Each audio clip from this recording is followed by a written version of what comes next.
എടി നിധിയ, എത്ര വേഗമാണല്ലേ വെക്കേഷൻ കഴിഞ്ഞത്. എനിക്കാണെങ്കിൽ ഇന്ന് സ്കൂളിൽ വരാൻ ഭയങ്കര മടിയായിരുന്നു. ഷോ കളക്ടർ ലീവ് തരുമെന്ന് കരുതി ഞാൻ ഒത്തിരി സന്തോഷിച്ചു. ലീവ് കിട്ടിയില്ല, ഒന്നും കിട്ടിയില്ല. അതേടി അമൃതേ, ഞാനും കുറെ പ്രതീക്ഷിച്ചു ലീവ് കിട്ടുമെന്ന്. പക്ഷെ വെറുതെ ആയി. ഓ, ഈ മെയ് മാസം എന്ത് മഴയായിരുന്നു. മനുഷ്യന് ടൂർ ഒന്നും പോകാൻ പറ്റില്ല. ഒടുക്കത്തെ മഴ കാരണം ഞങ്ങളുടെ ട്രിപ്പ് ഒക്കെ മാറ്റി വെച്ചു. എന്നിട്ട് ജൂൺ തുടങ്ങിയപ്പോൾ പുരി വെയില്. അത് നന്നായിടി ആരാധ്യ. നിനക്ക് എപ്പോഴും ഉള്ളത് ഒരു ട്രിപ്പ് പോക്ക്. എന്നൊക്കെ വീട്ടിൽ നിന്ന് ഓരോടത്തും കൊണ്ടുപോയില്ല. ഓ, 9ാം ക്ലാസ്സിലായിട്ട് നിധിയുടെ കുശുമ്പൊന്നും മാറിയിട്ടില്ലല്ലോ. അത് ശരിയാ. ഓ, ചിരിക്കാൻ വലിയ കാര്യമായിപ്പോയി. അതിന് നീ എന്തിനാടി എന്നോട് ദേഷ്യപ്പെടുന്നേ? ഞാനല്ലല്ലോ പറഞ്ഞത്. അത് വിട്ടേരടി അനൗഷ്കെ, നിധിയെ വെറുതെ പറഞ്ഞതല്ലേ. മനുഷ്യനോട് ടെൻഷൻ അടിച്ച് നിൽക്കുമ്പോൾ അവരുടെ ഒരു കോമഡി. ടെൻഷനോ? എന്താടി അമൃതേ കാര്യം? കാര്യം എന്താന്നോ? എടി ഇന്ന് നമ്മളെ ഷഫിൾ ചെയ്യില്ലടി. അത് നേരാ. 9ാം ക്ലാസ്സിലേക്ക് പോകുമ്പോഴേക്കും നമ്മളെ പല പല ഡിവിഷനാക്കി എന്ത് ചെയ്യും? എന്തിനല്ലേ ഈ ടീച്ചർമാർ ഇങ്ങനെ ഷഫിൾ ചെയ്യണേ? നമ്മളെ മാത്രം ഒരു ഡിവിഷനിലേക്ക് അങ്ങോട്ട് മാറ്റിയാ പോരെ? നമുക്കൊന്ന് പറഞ്ഞു നോക്കാടി. മിസ് വരട്ടെ. എനിക്ക് ഓർത്തിട്ട് പേടിയാവുന്നു. 9ാം ക്ലാസ് സിയിലേക്കാണ് ആക്കുന്നതെങ്കിൽ തീർന്നു. അതെന്താടി അമൃതേ? എടി അവിടുത്തെ ക്ലാസ് മിസ് റൂബി മാഡം അല്ലേ? എന്റെ പൊന്നെ, അത് നേരെ 10th സിയിലാകാണ്ട് ഇരുന്നാ മതി. റൂബി മാഡം ഇവിടെ കെമിസ്ട്രി എടുക്കാൻ വരുന്ന ഒരു പീരീഡ് തന്നെ നമുക്ക് സഹിക്കാൻ പറ്റുന്നില്ല. അപ്പൊ പിന്നെ ഫുൾ ടൈം ക്ലാസ് ടീച്ചറായ തീർന്നു. എടി ആരാധ്യ, നിനക്കാ പണി കിട്ടുന്നേ. ഇനി നിനക്ക് പണ്ടത്തെ പോലെ ലീവ് ഒന്നും എടുക്കാൻ പറ്റില്ല. എപ്പോഴും അവിടെ ഒരു ട്രിപ്പ് പോക്ക്. ഇനി എന്ത് ചെയ്യും? ഓ പിന്നെ, ഞാൻ സാറ്റർഡേ സൺഡേയും പൊക്കോളാം. അതല്ല, ക്ലാസ്സിൽ ഇപ്പൊ ഫസ്റ്റ് ബെൽ അടിച്ച് കഴിഞ്ഞല്ലോ. സെക്കൻഡ് ബെൽ ഇപ്പൊ അടിക്കും. പിന്നെ എന്താടി വേറെ കുട്ടികളെയൊന്നും കാണാത്തെ? അതാ ഞാനും നോക്കണതടി. ആദ്യത്തെ ദിവസമല്ലേ, എല്ലാരും മടി പിടിച്ചിരുന്ന് കാണും. പിന്നെങ്കിൽ കളക്ടർ ലീവ് തരുമെന്ന് കരുതി കുറെ പേര് ഇരുന്നിട്ടുണ്ടാവും. അതായിരിക്കും ലേറ്റ് ആവണേ. ഇല്ലടി, ഇതേ വരുന്നുണ്ട്. കുറെ പേര് ഇങ്ങോട്ട് വരുന്നുണ്ട്. നമുക്കിനി ബെഞ്ചിൽ കയറി ഇരിക്കാം. ഇപ്പൊ തന്നെ മിസ്സും വരും. അക്ഷയ്, നിന്റെ മുടി എവിടെ പോയടി? വെക്കേഷന് ഞങ്ങൾ എല്ലാവരും കൂടി തിരുപ്പതി പോയി. എനിക്ക് നേർച്ച ഉണ്ടായിരുന്നു. ഞാനും എൻ്റെ അമ്മയും അച്ഛനും എല്ലാവരും മുടി മൊട്ട അടിച്ചു. അപ്പൊ നിങ്ങൾ മൊട്ട ഫാമിലി ആയോ? ഗൗരി വേണ്ടാട്ടോ, കളിയാക്കണ്ട. ദൈവത്തിന്റെ കാര്യ. അയ്യോ സോറി ഡി. എടി നയനെ, നമ്മൾ പിരിയോടി. അറിയില്ലടി ഷിഫ, നമുക്ക് നോക്കാം. നീ ആടി എൻ്റെ ബെസ്റ്റ് ഫ്രണ്ട്. നീ അല്ലാതെ എനിക്ക് വേറെ ആരെയും വേണ്ട. നമ്മ ഒരു ക്ലാസ്സിലായില്ലെങ്കിൽ ഞാൻ പ്രശ്നം ഉണ്ടാക്കും. ഓ, എൻ്റെ കൂടെ കളിച്ച് ചിരിച്ച് നടന്നിട്ട് അപ്പുറത്ത് പോയി എൻ്റെ കുറ്റം പറയുന്നവളാ എൻ്റെ ബെസ്റ്റ് ഫ്രണ്ട് എന്ന്. ഇവളുടെ ക്ലാസ്സിലാകാണ്ടിരുന്നാൽ മതിയായിരുന്നു. നയനെ, നീ എന്തെങ്കിലും പറഞ്ഞോ? ഞാൻ പ്രാർത്ഥിച്ചതാടി നമ്മൾ ഒരു ക്ലാസ്സിലാവാനായിട്ട്. വിശന്നിട്ട് വയ്യ. എടി അനൗഷ്കെ, നീ രാവിലെ എന്തെങ്കിലും കഴിച്ചായിരുന്നോ? ഞാൻ ദോശയും ചമ്മന്തിയും തിന്നടി. ഓ, കേട്ടിട്ട് കൊതി വരുന്നു. എടി അമൃത, എന്നെ വയറുവേദന പിടിപ്പിക്കല്ലേ. എന്തായാലും കുറച്ച് കഴിയുമ്പോൾ ഉച്ചക്കത്തെ കഴിക്കാമല്ലോ. ഉച്ചക്കത്തെയോ? അപ്പൊ ഇന്ന് ഉച്ചക്ക് ചോറുണ്ടോ? ലഞ്ച് കൊണ്ടുവരണോ? അതെന്താടി നിധിയെ, നീ കൊണ്ടുവന്നില്ലേ?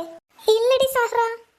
നീ വാട്സപ്പ് നോക്കിയില്ലേ? മിസ് പ്രത്യേകം മെസ്സേജ് അയച്ചതാ. വൈകുന്നേരം വരെ ക്ലാസ് ഉണ്ട്, ലഞ്ചും വെള്ളവും ഒക്കെ കൊണ്ടുവരണോന്ന്. നീ അത് കണ്ടില്ലേ?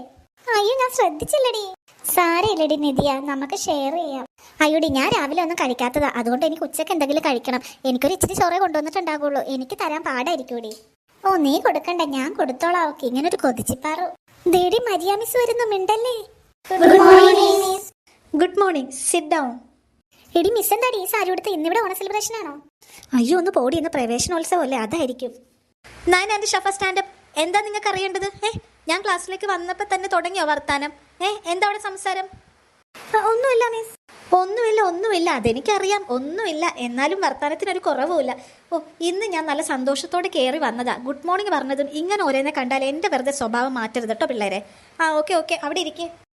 അപ്പം എൻ്റെ കുട്ടികളെല്ലാവരും ഇന്ന് 8ാം ക്ലാസ് കഴിഞ്ഞ് 9ാം ക്ലാസ്സിലേക്ക് കയറാൻ നിൽക്കുവാണ്. എല്ലാ കുട്ടികൾക്കും എൻ്റെ ആശംസകൾ. പിന്നെ ഞാൻ പ്രത്യേകം പറയണ്ടല്ലോ, ദയവ് ചെയ്ത് ഈ 8ാം ക്ലാസ് പോലെ നിങ്ങൾ 9ാം ക്ലാസ് ഉഴപ്പരുത് കേട്ടല്ലോ. എല്ലാവർക്കും മാർക്ക് കുറവായിരുന്നു. ആനുവൽ എക്സാം അല്ലേന്ന് കരുതി ഞാനാണ് എല്ലാവരുടെയും മാർക്കൊക്കെ ഒന്ന് കൂട്ടിയിട്ട് ജയിപ്പിച്ചത്. അതുകൊണ്ട് അത് എപ്പോഴും ഓർമ്മയുണ്ടാവണം. 9ാം ക്ലാസ് കഴിഞ്ഞ് എല്ലാവരും പോണത് 10ലേക്കാണ്. അപ്പോൾ 9ൽ നല്ലോണം പഠിച്ചാലേ 10ൽ നല്ല സ്കോർ ചെയ്യാൻ പറ്റൂ. നന്നായിട്ടൊക്കെ പഠിച്ചേക്കണം കേട്ടോ. ഇനി 9ാം ക്ലാസ് ചെല്ലുമ്പോഴേക്കും ആ 8ാം ക്ലാസ്സിലെ മരിയ ടീച്ചറുടെ ക്ലാസ്സിൽ നിന്ന് വന്നതാ. ഒരു വക അറിയില്ല എന്ന് പറഞ്ഞ് സ്റ്റാഫ് റൂമിലെ ടീച്ചർമാർ എൻ്റെ അടുത്ത് ഒന്ന് പറയാൻ നിൽക്കരുത്. പറയാനുള്ളതെല്ലാം ഞാൻ പറഞ്ഞിട്ടുണ്ട്. ഇനി ഞാൻ ഈ പേപ്പർ നോക്കിയിട്ട് ലിസ്റ്റ് വായിക്കാം. അപ്പം ഞാൻ ഷഫിൾ ചെയ്തിട്ടുണ്ട് സ്റ്റുഡൻസിനെ കേട്ടോ. 9ാം ക്ലാസ് എയിലേക്കുള്ളവരെ വായിക്കുമ്പോൾ അവർ എ ക്ലാസ്സിലേക്ക് പോകണം, ബിയിലേക്കുള്ളവർ ബിയിലേക്കും, സിയിലേക്കുള്ളവർ സിയിലേക്കും. പിന്നെ നിങ്ങൾക്കറിയാമല്ലോ, പ്രത്യേകിച്ച് പറഞ്ഞു തരണ്ടല്ലോ, ന്യൂ അഡ്മിഷനോട് ആരുമില്ലല്ലോ. ഓക്കെ, ഞാൻ ഫസ്റ്റ് 9th സ്റ്റാൻഡേർഡിലേക്ക് എ ബാച്ചിലേക്ക് പോകേണ്ടവരുടെ ലിസ്റ്റ് വായിക്കാം. ദൈവമേ, ഒരു ക്ലാസ്സിലായാൽ മതിയായിരുന്നു ഞങ്ങള്.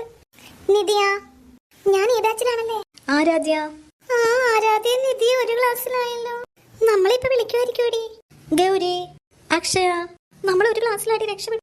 ഓക്കെ, ഇത്രയും പേര് 9th A ബാച്ചിലാണ്. നിങ്ങൾ ഇപ്പം തന്നെ ബാഗുമായിട്ട് ലൈനായിട്ട് ഇറങ്ങി വരാന്തയുടെ അവിടെ നിൽക്കുക കേട്ടോ. അപ്പോൾ മറ്റ് ക്ലാസ്സിലെ കുട്ടികൾ പോയി കഴിഞ്ഞതിന് ശേഷം തിക്കും തിരക്കുമില്ലാതെ പോവുക.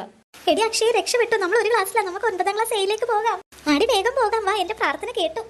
എടി ഞങ്ങൾ പോകും അടി A ബാച്ചിലേക്ക്. നിങ്ങൾ ഏത് ക്ലാസ്സാന്ന് അറിയില്ലല്ലോ. നമ്മളെ 4 പേരും ഒരു ബാച്ചിലാവണേന്ന് ഞാൻ കുറെ പ്രാർത്ഥിച്ചതാടി, നീ എന്ത് ചെയ്യും? വിഷമിക്കണ്ടടി, ചിലപ്പോ നമ്മ 2 പേരും ഒരു ക്ലാസ്സിലാകുമായിരിക്കും. നീയും കൂടി പോയി ഇങ്ങനെ എന്ത് ചെയ്യും? എടി മിസ് വഴക്കുറേ, നമുക്ക് ഇറങ്ങാം, വാ, ഇന്റർവെല്ലിന് കാണാലോ. നിനക്കല്ലെങ്കിലും അങ്ങനെ പറയാം, ഇന്റർവെല്ലിനൊന്നും ഇനി സമയം ഉണ്ടാവില്ല. എന്താ ഇവിടെ? നിങ്ങൾ വേഗം A ബാച്ചിലേക്ക് ചെല്ലൂ.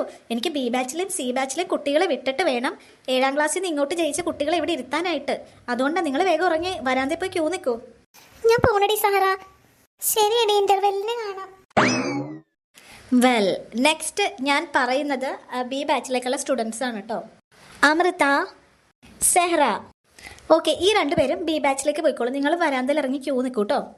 മിസ് എന്റെ പേര് വായിച്ചില്ല. തൻ്റെ പേര് എനിക്ക് വായിക്കാൻ അറിയാത്തോണ്ടല്ല വായിക്കാനത്. താൻ B ബാച്ചിലില്ല, അതുകൊണ്ടാണ് വായിക്കാനത് കേട്ടോ. അയ്യോ മിസ്സേ. എന്താടോ ഈ എന്ത് പറ്റി?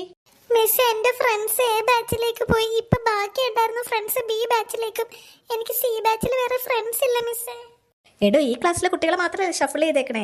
8ാം ക്ലാസ് Bന്ന് Cന്നൊക്കെ കുട്ടികൾ വരും. അപ്പൊ തനിക്ക് അവരുണ്ടാവും, അല്ലാണ്ട് തന്നെ ഒറ്റക്ക് കൊണ്ടല്ലേ ഇരുത്താൻ പോണത്. മിസ്സേ പ്ലീസ് മിസ്സേ, എന്നെയും കൂടി എടുക്കും മിസ്സേ B ബാച്ചിലേക്ക്. അത് കൊള്ളാലോ, അങ്ങനെ തോന്നുന്ന പോലെ ഒന്നും എടുക്കാൻ പറ്റത്തില്ല. ഇതേ പ്രിൻസിപ്പൾ തയ്യാറാക്കി തന്നേക്കുന്ന ലിസ്റ്റാ, ഇതനുസരിച്ച് എനിക്ക് ചെയ്യാൻ പറ്റുള്ളൂ. അല്ല, താൻ കൂട്ടുകൂടാനാണോ പഠിക്കാനാണോ ഇവിടെ സ്കൂളിലേക്ക് വന്നേക്കണത്? എന്നെ കൊണ്ടൊന്നും പറയിക്കരുത്. 9ാം ക്ലാസ്സിലായതിന്റെ പക്വതെങ്കിലും കാണിക്കേ. ചെല്ലിയല്ലേ B ബാച്ചിലേക്ക് മറ്റു കുട്ടികളെയല്ലേ. ഞാൻ പോവാടി, ഇനി നിന്നാ മിസ് വഴക്കുറേ. ഓക്കെ, അപ്പൊ നിങ്ങൾ 3 പേരും ഞാൻ പേര് വായിക്കണ്ടല്ലോ, നിങ്ങൾ ക്യൂ ആയിട്ട് ഇറങ്ങിക്കോട്ടോ. നിങ്ങൾ C ബാച്ചിലേക്കാണ്. എന്റെ ഒരു ഫ്രണ്ട്സ് അവിടെ ഇല്ല. C ബാച്ച് എന്നെ കൊണ്ടുപോയി. എടി രക്ഷപ്പെട്ടു, എന്റെ പ്രാർത്ഥന കേട്ടോ, നമ്മൾ ഒരു ക്ലാസ്സിലാടി. അതെടി അതെ. വേഗം വാടി, നമുക്ക് C ബാച്ചിൽ പോവാം. ദൈവം, ഈ വർഷമെങ്കിൽ ഈ കുശിമിയുടെ കയ്യിൽ നിന്ന് ഒരു മോചനം കിട്ടുമെന്ന് കരുതി അതുമില്ല. C batch